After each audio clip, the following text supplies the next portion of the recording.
اہل تقویٰ کی صورت بنا لیجئے، اہل تقویٰ کی صورت بنا لیجئے، نور سنت سے چہرہ سجا لیجئے، اہل تقویٰ کی صورت بنا لیجئے۔ ایک سوال یہ ہوتا ہے، کیا بچہ پیدا ہونے پر اپنے خدمت گزاروں کو کچھ انعام دینا بھی رسم ہے؟ جی ہاں، معاشرے میں انعام کے لین دین کا جو طریقہ ہے وہ رسم ہے، کیونکہ انعام تو محض احسان ہوتا ہے، اور احسان میں زبردستی کرنا شرعاً حرام ہے۔ ہم نے خود دیکھا ہے، بلکہ کئی دفعہ ہمارا واسطہ پڑا ہے کہ خدمت گاروں کو جو کچھ اپنی خوشی سے دے دیا، انہوں نے اس پر اکتفا نہیں کیا، بلکہ یوں کہا کہ اب تو اتنے کا رواج چل رہا ہے، اب آپ ہی بتائیے کہ یہ زبردستی ہوئی یا نہیں؟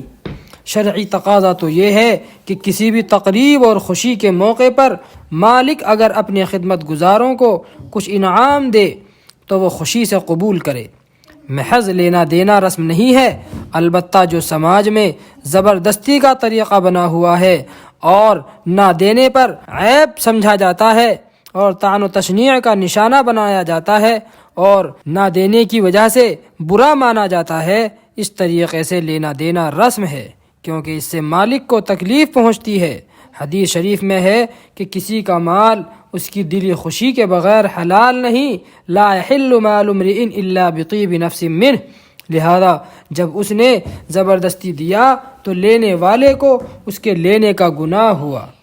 اور اگر مانو کہ دینے والا بہت مالدار ہے کہ اس کو تکلیف نہیں ہوئی تو بھی لینا اس طرح درست نہیں ہے، کیونکہ دینے والے کی غرض بھی صرف شیخی اور فخر کی ہے، جس کی نسبت حدیث میں آیا ہے کہ رسول اللہ صلی اللہ علیہ وسلم نے ان لوگوں کی دعوت کو قبول کرنے سے منع فرمایا ہے جو فخر کے لیے کھانا کھلائے۔ الغرض خوشی کے موقع پر اپنے خدمت گزاروں کو بطور انعام کے کچھ دیا جائے،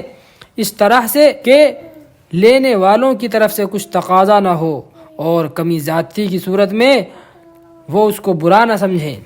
کمی کی صورت میں زیادتی کا مطالبہ نہ کریں اور برا نہ مانیں تو کچھ حرج نہیں۔ اسی طریقے سے اگر ان کو کچھ نہ دیا جائے تب بھی وہ برا نہ مانے تو پھر ان کو بطور انعام کے کچھ دیا جا سکتا ہے، اس میں کچھ حرج نہیں۔ البتہ ان طوفانوں سے بچا جائے، مثلا دیگ چڑھائی، برتن دھلائی، زچہ نہلائی وغیرہ، یہ سب منع ہے۔